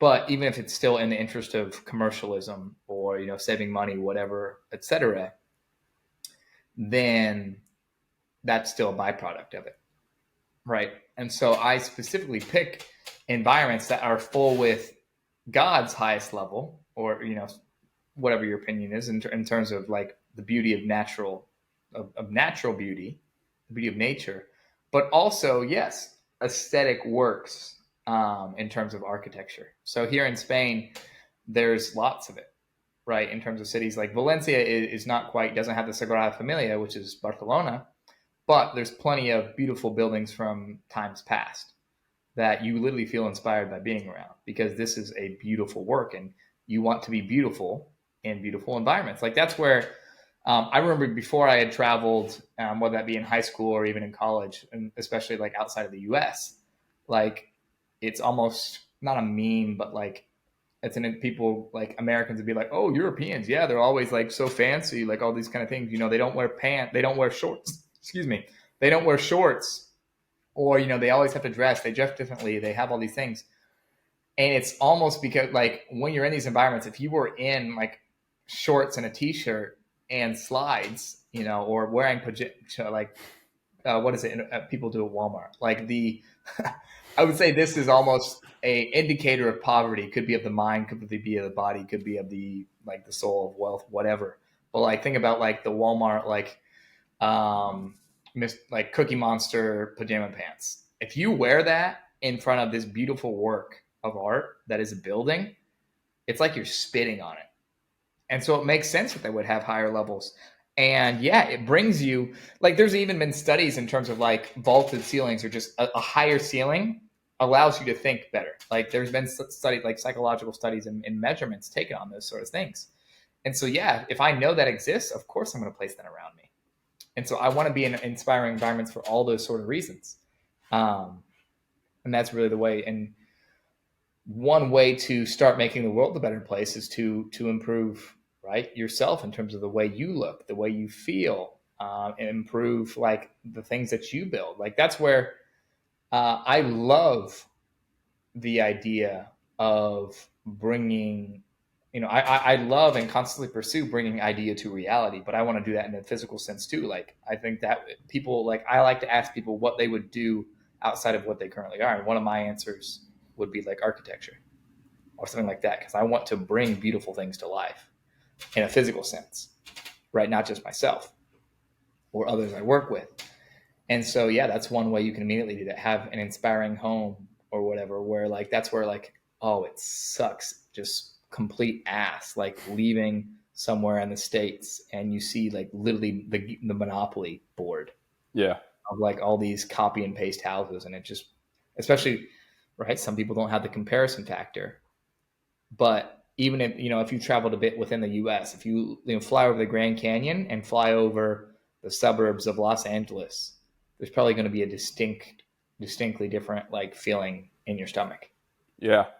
That's so interesting. This is like I feel like this is a way more important point, or way more meaningful topic than people give it, give it thought to. And one thing I thought of is two things actually. Like prisons look like prisons for a reason.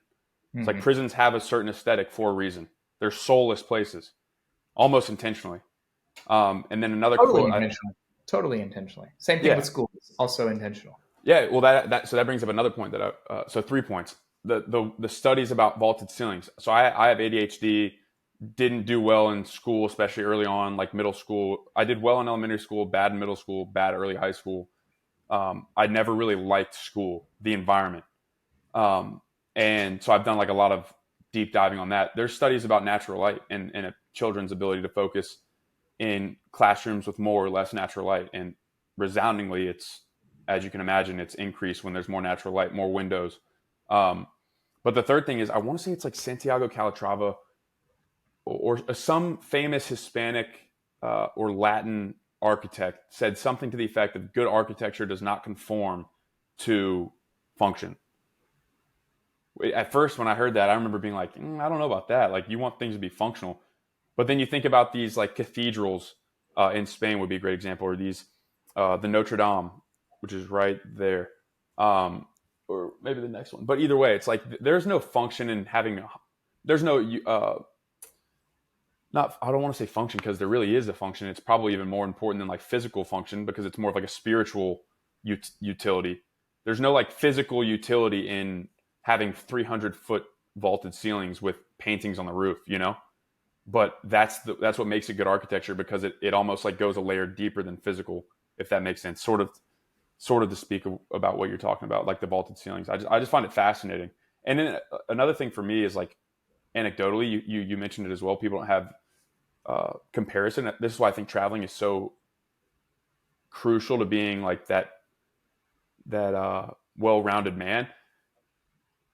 Anecdotally, if you go do work in a cool coffee shop with like plants and natural light and pretty people and the sun is out and ponds and stuff like that, or you go to a coffee shop that's on like the third floor of a building in the center of a building with no natural light and you try to do work, what do you think is going to be more divinely inspired work?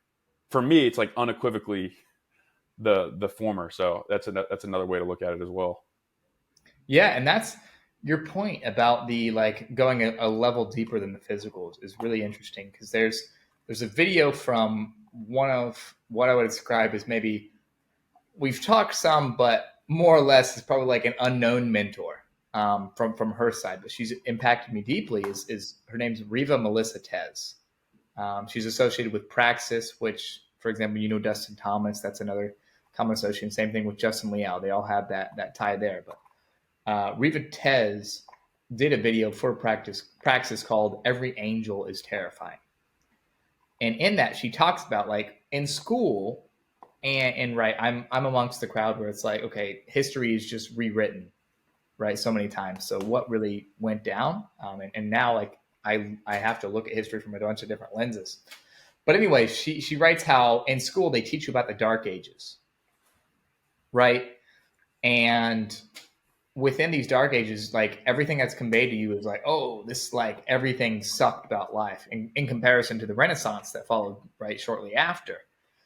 But within that Dark Ages, what they don't mention is there's like a whole another Renaissance, and I'm going to say a word. It's either I'm going to say it maybe wrong, but I'll hopefully give both, so one of them's right. There was even a mini Renaissance within the Dark Ages, something around there. It's either the Merovingian, I think it's actually the Carolingian Renaissance, where her whole proposition and an argument is the fact is like, okay, it might not be quite the same as the Renaissance with Da Vinci and all these other, wankers who aren't wankers. I just like the term with all these other guys and everything going down there. But like, it was, they don't discuss like the spiritual strength that might have gone on, everything else that was going there, like the strength of the spirit and the power of the mind and everything that's going on. We just named this because of like one technical side and like, doesn't mean the whole world was dark. No, that's just like something we've been purposely told and made to think, right? And where it actually like in everything that I study, right, that physical is just the first layer, which is like this deep, when everything else that's below that is really where the good shit happens in terms of like the spiritual and the mental and everything and the metaphysical, right? That can be some of the most powerful. And so like I think that's an important note to say. It's like that's where everything I look into, often I'll start there, not just on the physical. And you change like One of my friends, and this is from like this like reality transurfing concepts and everything is, but he says it in this way: is it's IS equals ER, internal state equals external reality, right? And so if you change that, what's below the physical surface, then the exterior will change as well, right? And that's where, if you've ever heard of like physiognomy, Yeah. where if people have shitty ass thoughts, it eventually reflects and gives them this shitty ass face, in terms of like they just think evil thoughts, they look like an evil person, right? Over a period of time. So it's Yeah, that same. physiognomy checks out, and that's like both from a biological standpoint as it relates to humans, but also uh, the physical environment of spaces and places, which is what we're talking about. Because also another thing about architecture specifically, it's it's 100% a representation. It's like a physical manifestation of the state of a people. So like your personal physiognomy is the state of you. The collective physiognomy is architecture, and that's why like the brutalism architecture, where it's literally, it makes me throw up, dude. Like it makes me want to literally throw up when I look at it. And I've been in brutalist buildings. It's literally just like concrete and squares, and it's just hideous. And I think about like what was going on in that time with the people that decided this was like a good place. And then you look at Yeah, these cathedrals in Spain, it's like what a beautiful thing that these people were experiencing, whatever it was. You can just tell. Just like you look at somebody's face, like you said, um, like somebody giving you health advice and they're fat and ugly. It's like it's obviously not working. Like something's amiss, you know? yeah, yeah. And that's like, to your point in terms of brutalism, like I visited last summer, I went to the Eastern Bloc, visited Lithuania, and there's a whole bunch of like Stalinist type stuff there. And it's literally like, this is prisons, both a mental realm, physical realm, everything. Like, and then you see the people today, and it's like the results of like what this architecture and everything else that was going at the time created, and you still feel the effects. And even though they're abandoned buildings, you can still, like you said, like literally, it's like, "Ugh." Like you go there Yeah. and it's like, this is feels evil. Yeah. And you think about Stalin. I never thought about the Stalinist part, but like I bet you that was intentional. I really do believe that. I think that was an intentional move on his part because it makes them uh, a soulless people are easier to control. You know, it's a more sheepish society if you don't even have the spirit to like conjure beautiful things and beautiful environments. So I guarantee I've never spoken to Stalin and I haven't read much about him, but I would be willing to bet that that was an intentional move. Like, hey, how can we deplete these people of their spirit and their environment as much as possible to make them just a depressed people and easier to pull along the the 100%. the chain of evil, I guess, which is interesting. Yeah, You've 100%. you've mentioned reality transurfing a couple times. You mentioned Ayn Rand. What other like literature slash books do you dive into or do you like recommend to people? Yeah, I mean, I had a period of time where I read like 65 books in a summer. Oh So wow. I've dove into a lot. More recent, like in these, like I'm now at a time, like I call it like seasons of absorption, right? That's what I've had previously. And now it's like, I don't read too much. Like in those times, I was literally reading like 3 books at a time. Like I would read 10 pages from one book, a chapter from another, and just endlessly until I finished another book, right? All at the same time. Versus now, it's like I'll have like I read a book or watch a movie because specifically because I get like synchronicity to watch it, or I feel like that's intuitively what I'm supposed to do and what I'm supposed to take in right now. Otherwise, I'm supposed to be, sharing everything I've learned and helping people from all this knowledge I've taken in and applied. But yeah, overall, it would be The Go Giver, The Traveler's Gift, Atlas Shrugged, The Fountainhead, Reality Transurfing, Dune. I have found to be very, very interesting in terms of a fiction point. Hmm. And the movies too are, especially if you have any interest in the esoteric side of things, there's a lot to unravel and study there. Perhaps once you've dove into the other side of things, How to Win Friends and Influence People, I didn't say, psychocybernetics. That's probably a pretty good start. I could, name. I have a book list of Yeah. like probably more than hundreds of titles. Right. What's so Ayn Rand, I know those are like dystopian novels. Why those? Why would those make those lists? It's funny because you bring up the dystopian part because they emulate today so much. It's almost scary. right? Like Interesting. reading George Orwell's 1984 and being like, oh, this law that just happened and this thing that's happening in this country was also in the book. And it's in a lot of points like just literally almost word for word playing out. And so in that book, it demonstrates the problem and I believe offers some pretty good solutions, or at least ways to move towards a solution. And Yeah, well, in an really awareness. You need ways the I awareness think people, first. yes, yeah, and ways to live life to actively fight what you know is wrong. Fascinating. That honestly brings up another point I hadn't really planned on touching on, as with most of the things we've talked about. But the the current like not political climate. I'll say like you mentioned like the world. It's like almost unraveling as this dystopian novel unraveled. How do you navigate that like psychologically? Yeah. So you kind of brought up this point earlier. I think it's right the point from Esther, where we are put here, and there's been a number of reels. Every time I see a reel about it, I'm like, yeah, let's fucking go. Like this is exactly where it's like, we're not born in the wrong generation. We're here to fix this generation. We're here to, right? Like all those kind of concepts. And so I know if these are things that irk me or whatever, I fix myself first, then I fix my family, then I fix my friends, then we fix the world. Right. And that's why I have literally on my phone what I read earlier, to wake not the sheep, but to wake the sleeping lions. Because I know if I can wake and help and improve the other sleeping lion, the lions who may be asleep and dormant right now, that's going to be that's going to, like, I'm just lighting these sparks that then they'll go out and help with the wildfire. Another And so biblical that's the principle. way, thank you. That's the way I really deal with it. I control everything I can and, have massive faith otherwise. Yeah, that's And so shit, smart. Sorry to interrupt that. I was just gonna say, like, shit, I'll die for it if I need to. Yeah, that's well because like it's so cliche, but like the cup you can't pour from an empty cup. It starts inward, it goes outward.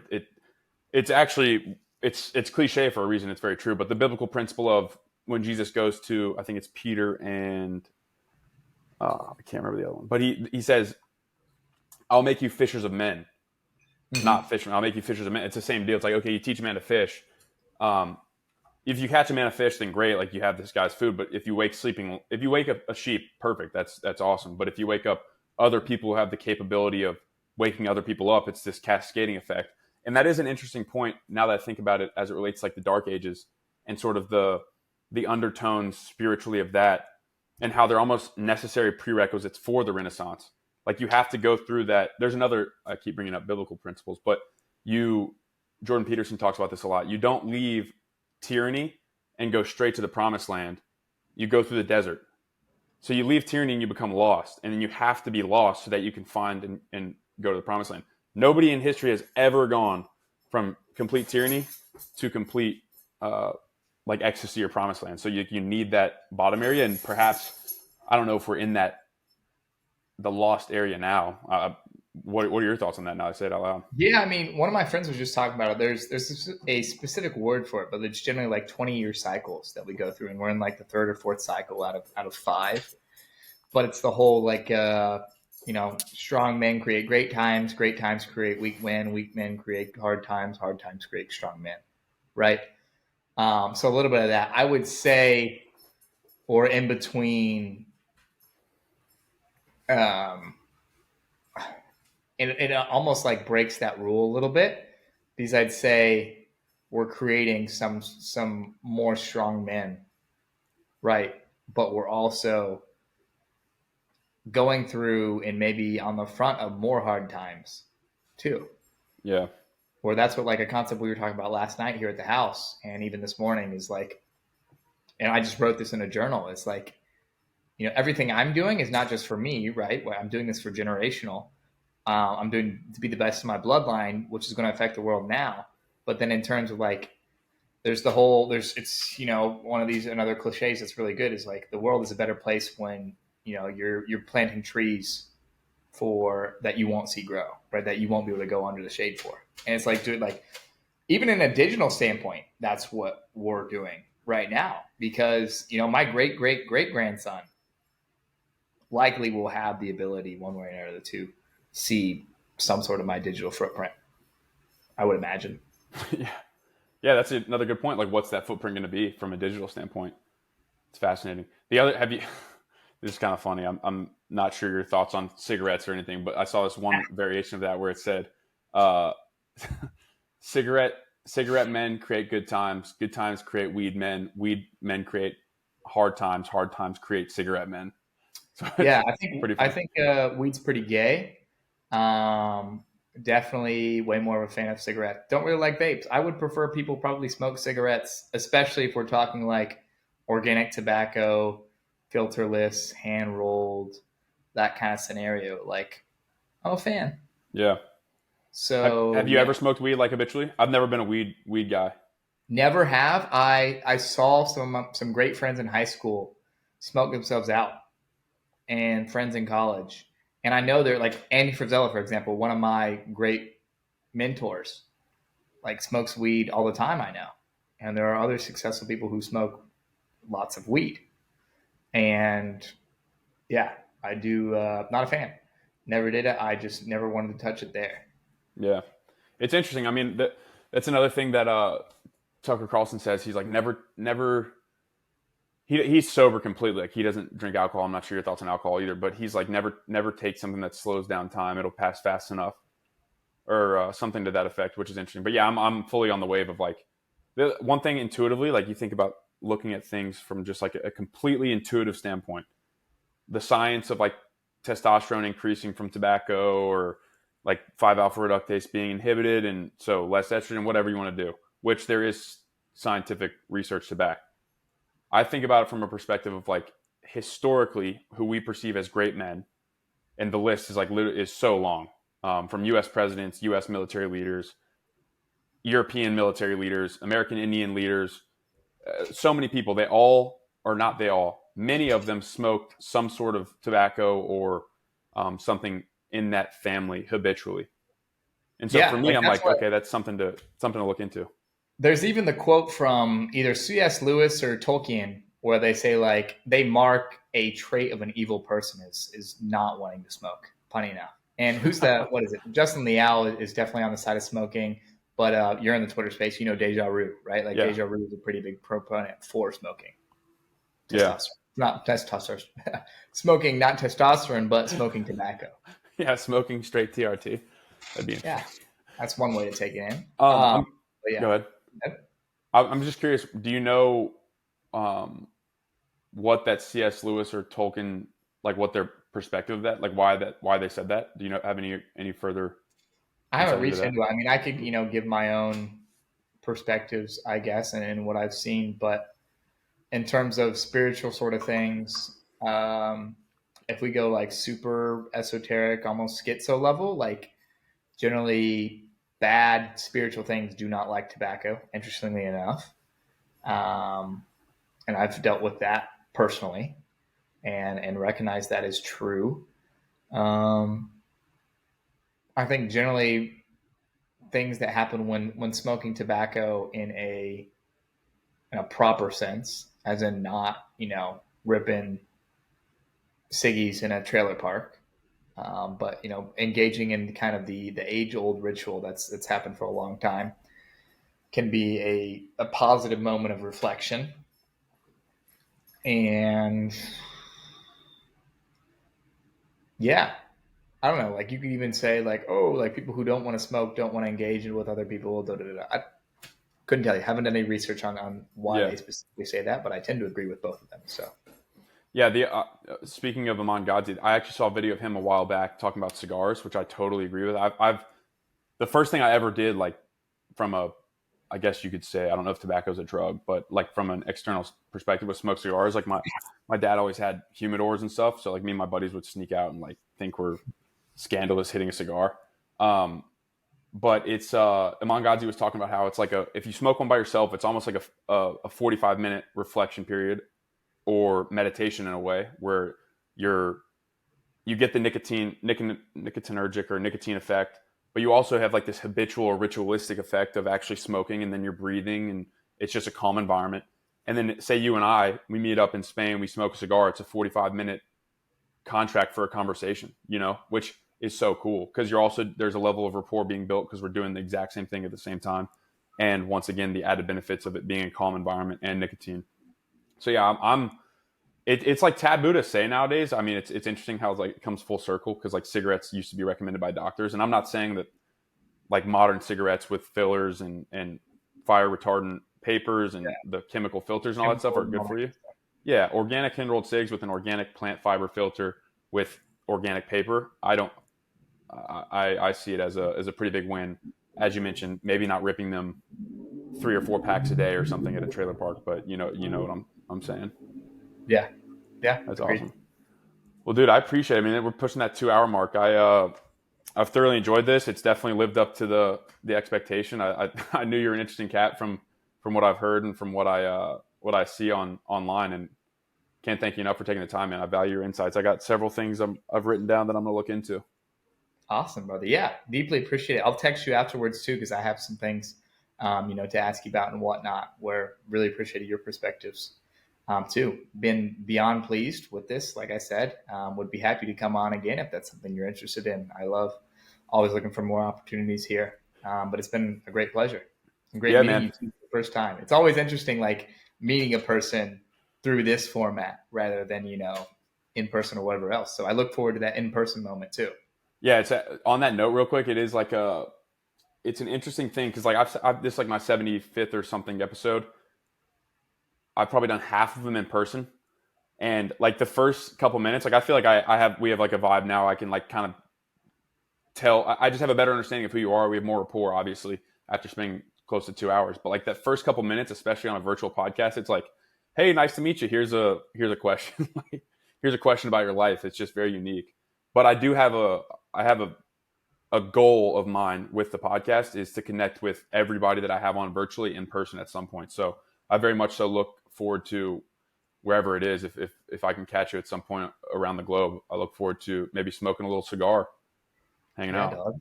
Yeah, agreed. And that's what could even be closer than you might think, especially with I've never been to Austin, and Leo's been dialing in his place more and more. He's got a crowd out there, and there's obviously you're another person I know now there, so there's Yeah. a bit of an impetus to go there. We'll see if that happens this year or when. Yeah, absolutely. Well, shoot me a text if you ever do, man. We'll definitely link up. But like I said, really appreciate it. Safe travels wherever you're going. Oh, you're going to Egypt next. Safe travels. Hope that's great. Thank you. Um, Looking forward to the next time, man. Pleasure. Take care, brother.